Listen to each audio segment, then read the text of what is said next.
এইখানে আমার সাথে এসেছেন আমাদের সাথে। আওয়ামী লীগের মনোনয়নে বিনা ভোটে 2014 সালের 5 জানুয়ারি সংসদ সদস্য নির্বাচিত হওয়ার পর নিজের নামে একটি করে পিস্তল ও রাইফেলের লাইসেন্স নেন নিজামউদ্দিন হাজারী। এর মধ্যে রাইফেলের লাইসেন্স নেন 2016 সালে, পিস্তলের লাইসেন্স নেন 2018 সালে। নিজাম হাজারী তার স্ত্রী নূরজাহান বেগমের নামেও 2020 সালে একটি রাইফেলের লাইসেন্স করান, যদিও তিনি গৃহিণী। নিজাম হাজারীর মতোই দুটি করে আগ্নেয়াস্ত্রের লাইসেন্স নিয়েছিলেন ফেনীর আওয়ামী লীগ এবং যুবলীগের আরও 5 জন নেতা। সব মিলিয়ে নিজাম হাজারী, তার স্ত্রী সহ ফেনীর আওয়ামী লীগ ও যুবলীগের 30 জন নেতা বিগত আওয়ামী লীগ সরকারের সময় আগ্নেয়াস্ত্রের লাইসেন্স নেন। সম্পূর্ণ রাজনৈতিক বিবেচনায় অস্ত্রের লাইসেন্স তারা পেয়েছিলেন। এসব অস্ত্রসহ অবৈধ অস্ত্রের ব্যবহার হয়েছে গত জুলাই আগস্টে ছাত্র জনতার বিক্ষোভ দমনের কাজে। ফেনী শহরের পাশে মহিপাল এলাকায় আন্দোলনকারীদের লক্ষ্য করে আওয়ামী লীগের নেতাকর্মীরা গুলি ছোড়েন, এরকম একটি ভিডিও তখন ছড়িয়ে পড়ে। ঘটনাটি আওয়ামী লীগ সরকারের পতন হওয়ার ঠিক একদিন আগে, গত 4 আগস্টের। সেদিন গুলিতে মহিপালে 9 জন নিহত হয়েছিলেন, তাদের মধ্যে 4 জন শিক্ষার্থী। ভিডিও ফুটেজে দেখা যায় আন্দোলনকারী শিক্ষার্থীদের লক্ষ্য করে গুলি ছুটছেন 3 যুবক।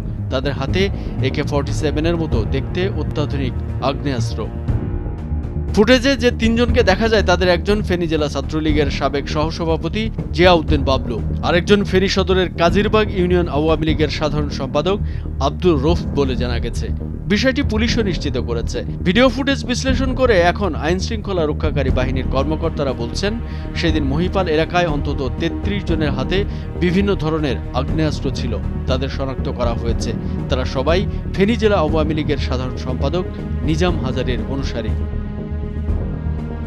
লাইসেন্স করা অস্ত্রের পাশাপাশি নিজাম হাজারীর অনুসারীদের কাছে প্রচুর অবৈধ আগ্নেয়াস্ত্র রয়েছে বলে ধারণা করছে পুলিশের একাধিক সূত্র। আওয়ামী লীগ ক্ষমতায় থাকার সময়ে বিভিন্ন ঘটনায় নিজাম হাজারীর অনুসারীদের ফেনী শহরের অস্ত্রের মহড়া দিতে দেখা যায়। তখন আইন শৃঙ্খলা রক্ষাকারী বাহিনীগুলো ওইসব ঘটনায় বেশিরভাগ ক্ষেত্রে নীরব থাকত। তবে 2015 সালের 6 জুন র্যাবের হাতে নিজাম হাজারীর 26 জন সহযোগী দেশি বিদেশি আগ্নেয়াস্ত্র সহ একবার ধরা পড়েছিলেন। পরে তাদের সবাই বিভিন্ন সময় জামিনে বেরিয়ে যায়। আইনশৃঙ্খলা রক্ষাকারী বাহিনীর একাধিক সূত্র বলছে, গত 4 আগস্ট মহিপাল এলাকায় AK-47 এর মতো দেখতে আগ্নেয়াস্ত্র নিয়ে ছাত্র জনতার উপর সরাসরি গুলি ছুড়েছেন বাবলু। সেদিন ঘটনাস্থলে ছিলেন ফেনী পৌর আওয়ামী লীগের সাধারণ সম্পাদক সুসেন চন্দ্র শীল, সাবেক পৌর মেয়র নজরুল ইসলাম ওরফে স্বপন মিয়াজি ও হারুন মজুমদার সহ ছাত্রলীগ যুবলীগের নেতাকর্মীরা। ফেনী জেলা প্রশাসন থেকে সংগ্রহ করা আগ্নেয়াস্ত্রের লাইসেন্সের তালিকা বিশ্লেষণ করে দেখা গেছে 2009 সালের 6 জানুয়ারি থেকে 2024 সালের 5 আগস্ট পর্যন্ত ফেনী জেলার ব্যক্তিগত পর্যায়ে 103টি আগ্নেয়াস্ত্রের লাইসেন্স দেওয়া হয়েছে। এর মধ্যে আওয়ামী লীগ ও এর অঙ্গ সংগঠনের 30 জন, আর তারা সবাই ছাত্র জনতার আন্দোলন প্রতিহত করতে তাদের নিজেদের অস্ত্রের অবৈধ ব্যবহার করেছিলেন বলে আইন শৃঙ্খলা রক্ষাকারী বাহিনীগুলো নিশ্চিত হয়েছে।